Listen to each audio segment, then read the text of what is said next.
Every August, the quiet town of Sturgis, South Dakota, changes. The streets fill with motorcycles. The air carries the unmistakable rumble of V-twin engines echoing through the Black Hills. And for one unforgettable week, a town of fewer than 7,000 people becomes the center of the motorcycle world. Hundreds of thousands of riders make the journey every year. Some come for the concerts, some come for the vendors, some come because riding to Sturgis has been on their bucket list for years.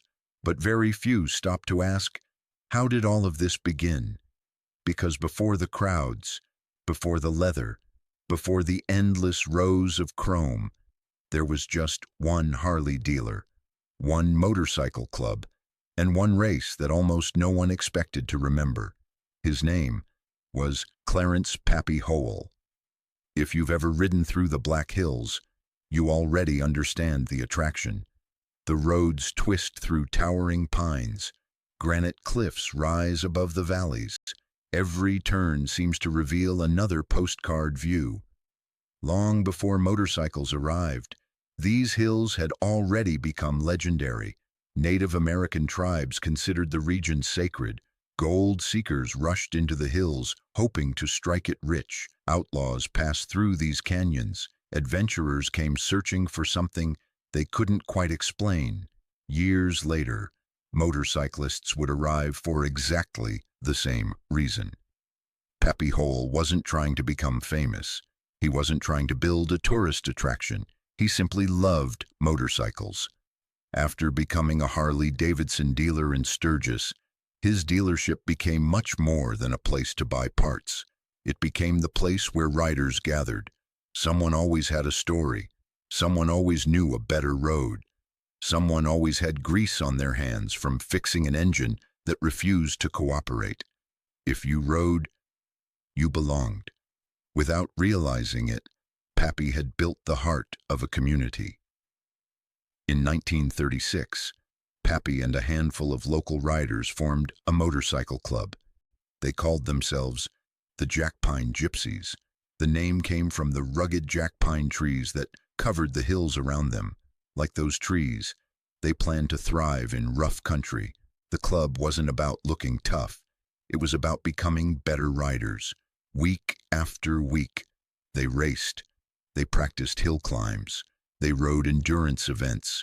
They learned every curve and every back road through the Black Hills. Back then, if your motorcycle broke, you fixed it yourself. There wasn't a support truck waiting behind the next corner. Mechanical skill was just as important as riding skill. Then someone had a simple idea: invite other riders, not for a parade, not for a party, for a race. In August of 1938, the very first Black Hills Classic was held. The centerpiece of the event was a motorcycle race, along with hill climbing competitions that tested both rider and machine. There weren't thousands of spectators. There weren't giant stages. There weren't endless souvenir booths, just racers, friends, families, and a shared love of motorcycles. No one there realized they were witnessing the beginning of history. The early years were raw. Dust filled the air, engines overheated, riders slid through corners on loose dirt. Winning wasn't about expensive equipment, it was about determination and courage, sometimes both. The trophies were modest, the memories lasted forever. Then, everything stopped. World War II reached America. Like countless events across the country, the Black Hills Classic was canceled. Young riders left home to serve. Factories shifted toward military production. Gasoline and rubber became precious resources. Motorcycles that once raced through the Black Hills were suddenly carrying soldiers across Europe and the Pacific. For several years, the silence in Sturgis was impossible to ignore. Many believed the rally would never return. But riders have always been stubborn. When the war finally ended, they came back. Not because anyone expected fame, not because anyone expected money, because they missed riding together. Old friends reunited, new friendships formed, the engines fired up once again, and little by little, the rally returned. Every year, a few more motorcycles arrived, then a few more after that. Without anyone noticing, something remarkable was happening. By the 1950s and 1960s, word had spread far beyond South Dakota. Riders from neighboring states began making the pilgrimage. Soon, people were crossing the entire country.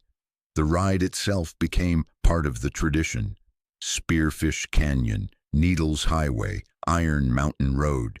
These weren't just roads anymore. They became destinations. Ask 10 riders about their favorite stretch through the Black Hills, and you'll probably get 10 different answers, but they'll all agree on one thing. The ride is every bit as important as the rally. As attendance grew, so did Sturgis. Hotels filled months ahead of time, campgrounds expanded, local businesses planned their entire year around Rally Week. Motorcycle manufacturers began unveiling new models. Custom builders brought incredible creations. Charities raised money, veterans gathered, families returned year after year, turning one motorcycle trip into a lifelong tradition. Movies often portrayed motorcycle rallies as wild places filled with nothing but chaos. That image became part of popular culture, but it never told the whole story. For every late-night party, there are countless early morning rides. For every loud concert, there are old friends quietly sharing coffee before sunrise. For many riders, Sturgis isn't about escaping life. It's about reconnecting with the people who understand it. Pappy Hole lived long enough to watch his small race become one of the world's most recognized motorcycle gatherings. Imagine standing on Main Street, remembering when only a few racers showed up, then watching hundreds of thousands of motorcycles roll into town. Very few people ever see an idea outgrow them. Pappy did. Today, the Sturgis Motorcycle Rally attracts visitors from around the globe. Some arrive on brand new touring bikes. Others ride motorcycles that have crossed America dozens of times. Some ride alone. Others travel with lifelong friends. But when they finally reach Sturgis, they all become part of the same story, a story that began with one Harley dealer, one motorcycle club, and one dusty race back in 1938. Maybe that's why Sturgis still matters, not because it's the biggest, not because it's famous, but because it reminds us that extraordinary traditions usually begin in ordinary places, with ordinary people, doing something they love. So the next time you hear the thunder of motorcycles rolling through the Black Hills, remember, before there were hundreds of thousands of riders, there was just one man, one dream, and one small race that changed motorcycle history forever. If you've ever ridden to Sturgis, tell us about your journey in the comments. And if it's still on your bucket list, tell us what's waiting for you there. Because here at Haunted Throttle, every road leaves tracks, some in the dirt, some in history. Until next time, keep the shiny side up, and we'll see you somewhere down the next road.